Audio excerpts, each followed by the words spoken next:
Yeah. Brassy girls everywhere, titty ass hands in the air, so party over here, shaking for the man of the year. Met man of the year, met man of the bounce. Brassy girls everywhere, titty ass hands in the air, so party over here, shaking for the man of the year. Met man of the year, met man of the bounce. Home of the party in the tree.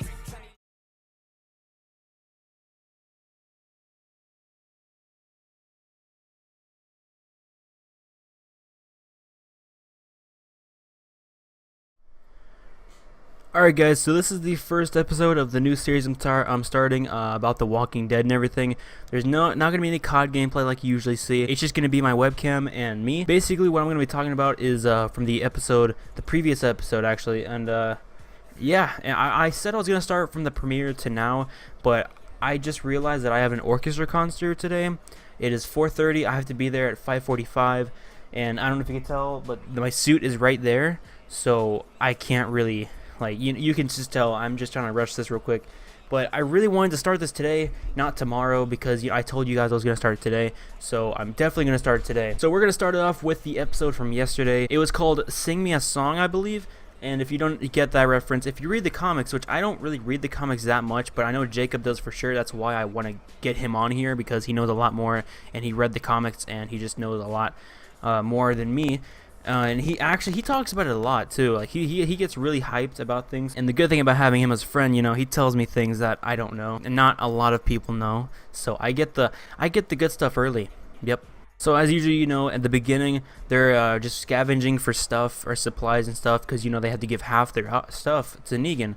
And you could just tell none of them want to, but they have to. They have no choice. Like they can't just sit there and go, oh, I'm not gonna do this for him, because he's just gonna kill them or something. And we all know he will, because Negan, I hate him, but I like him, because I hate what he does, but he is just such a badass. Like I cannot lie about that. He is just, there's something about him. I hate what he does, but the things that he it's just the way he does it. It's so cool. And I don't know. I don't know whether to like him or not. I'm just gonna stick with that. I like him, dude. And especially in this episode, it showed a lot of him in this episode. And Carl, oh my god, dude. Honestly, if Jacob was on here, I was gonna ask him this question, but I guess I'll just ask you guys this question. Just answer the question in the comments.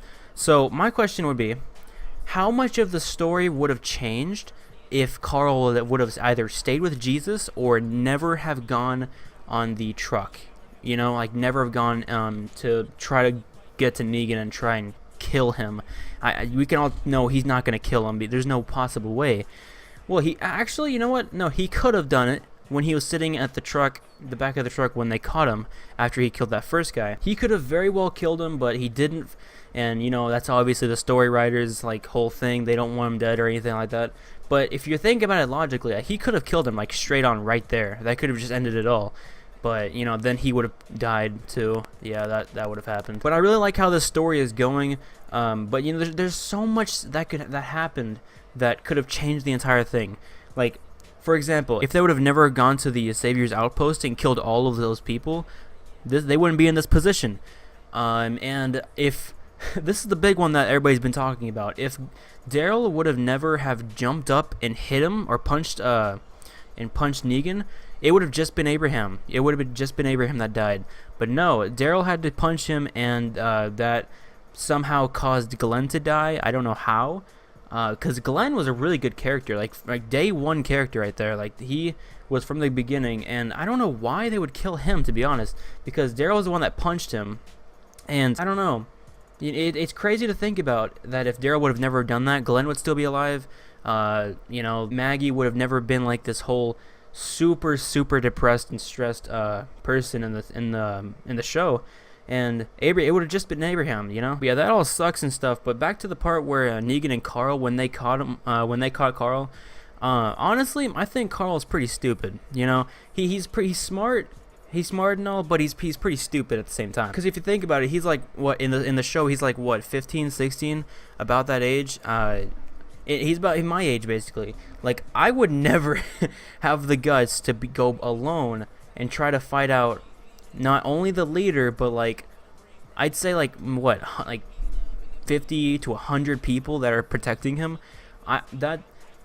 He should have thought about that before he even did it. And then in the show, Negan takes Carl around, and then Negan gives his speech to the people, and then Negan takes him into his room, and then this is where the title of the show comes in. Sing Me a Song.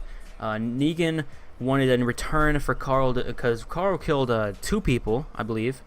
I think he killed more in the comics, is what Jacob's telling me, but he killed 2 people, and Negan wanted something in return, so he had to sing a song.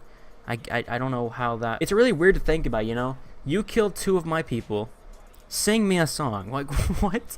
What does that have to do with anything? But then he sings, You're My Sunshine. Now, not to mention Negan had him take off the thing covering his eye. Like that.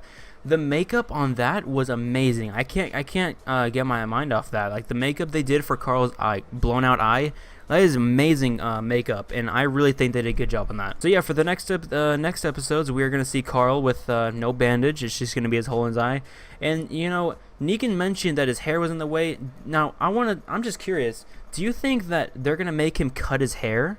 You know, like Negan has him like as a prisoner or something, like a servant or something now. Do you think that he would want to make him cut his hair and like have the eye show more? Like I honestly think that might happen, but I'm not 100% sure. It might not have happened in the comics. I don't know. I'll have to read the comics a lot, because like if I really wanted to get into this, I would like go from the comics to the show, like back and forth, because there's so much stuff that relates from the comics to the show. And then Negan wanted to go to Alexandria to see Rick, I'm pretty sure. Yeah, he wanted to see Rick, and brought Carl with him. And if you notice Jesus on the truck, when I saw Jesus on the truck, I didn't know what he was going to do. I thought he was going to sit on there and like wait until they got there and like did something to Negan, but obviously not, because he jumped off. I don't know how he got out, because there's so many people around him, and he was on top of the truck, like that, just as clear as day. Like I don't know how he got out, but Jesus is a slick guy. He can get out of any situation. So if you saw the part where Daryl picked up a note that says "Go now," obviously I'm 100% sure that was Jesus, and he put Daryl's motorcycle keys on the back. If you did not see that part, he put Daryl's motorcycle keys on the back of the note that says "Go now," and Daryl books it. Like he's gone. And then we get to the part where Negan and Carl get to Alexandria, and Rick's not there. Obviously they're scavenging, and you know, they run into Olivia, and things got pretty funny and pretty serious at the same time. I don't know how did she cry so easily? You know, that had me thinking a bit. You know, he just said one thing. It was pretty funny, honestly, but you know, she cried very fast. Like she's very serious in one point, and then he says one thing, and she just all out cries, turns around, doesn't look at them, and then she got all serious because he made a sexual joke. And oh my god, dude, Negan is the funniest guy, honestly. Even though he's forcing like 7 women to be with him, and they're not allowed to cheat on him, that's a bit creepy, because like, why not keep one? I'm pretty sure Carl mentioned that, and so yeah, I don't know why he has like 6 or 7 women to be with him. Like, it makes no sense to me, but it's whatever. And then Carl has to show him around the house. I don't know why. Then, you know, he finds Judith, he picks her up, he holds her for a bit, they go on the porch, they sit there, and that's basically where the show ends. Also, when Spencer came back with all those supplies, that I don't know how he got there. I think if I remember correctly, there was a note or like a paper that was in Latin, and like only I think his mother taught him, so obviously he knew how to speak it, and then he understood, and like apparently the guy had a bunch of supplies, so Spencer got him, dug them up, I think he said, and then yeah, he was the big shot of the group. He got all, like, most of the supplies from the group, and then Rick and what's his name, Aaron, I think his name is, they both found this ship, this big boat in the middle of a lake, and it's surrounded by walkers in the water, and that's honestly a good way to protect your stuff. Honestly, that's pretty smart. I don't know what happens from there. I don't know if they swim for it, which would be, I guess it would be a smart, not smart, it'd be kind of stupid smart, I guess you could say, because like, it's smart to go so you can actually see what they have,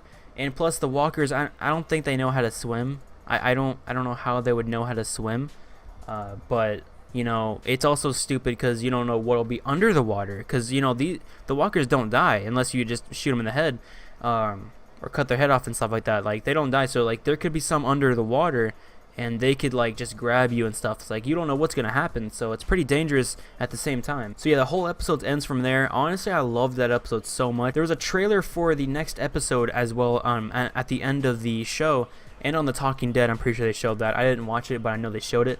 But in the trailer, you notice that Negan was shaved, Rick was crying in the back, and I'm pretty sure that means somebody died. I know who died. Because, you know, Jacob told me, and it's on the comics. If you read the comics, you know who died. I'm not saying who, but I know who. And honestly, it still confuses me how, but, you know, I'm not going to say anything. Yeah, I want to know your guys' thoughts on the episode if you watched it, or if you haven't watched it. Like, what do you think of what I've talked about right now? And give me your feedback on what you think of everything. Give me some questions, you know, if you want me to answer some, if you don't understand about the entire thing of the show. I would really appreciate some questions. I would love to answer them. Also, give me your feedback on what you think of this episode or this series, this beginning of it, talking about the episodes of The Walking Dead. I might get Jacob on for the next one, and we'll talk. And if I have extra time, I might talk from the premiere back to the very beginning, because that's what I was originally going to do, but I didn't have time because, you know, I have things to do like right now in the next hour. So yeah, I had to make this a little shorter than usual. These might be a little longer, depending on how much I have to say and how big the episode was. Because this episode from last night was about an hour and 30 minutes. I think that's the biggest they've had this season, and honestly, the best episode I've seen from the season so far. And it's really like the trailers they show you, it just really gets you going. Like, you know, you want to know what happens. But yeah, I'm so stoked to see the next episode, guys. Tell me what you guys think of this new series. I really think this is a good series. I love sitting here talking about them, something that I love. And, you know, it's just something I really wanted to do for a long time. So, guys, let me know what you think. Leave a like if you did enjoy this, guys. Sub if you are new. And I'll see you guys in the next one. Peace out.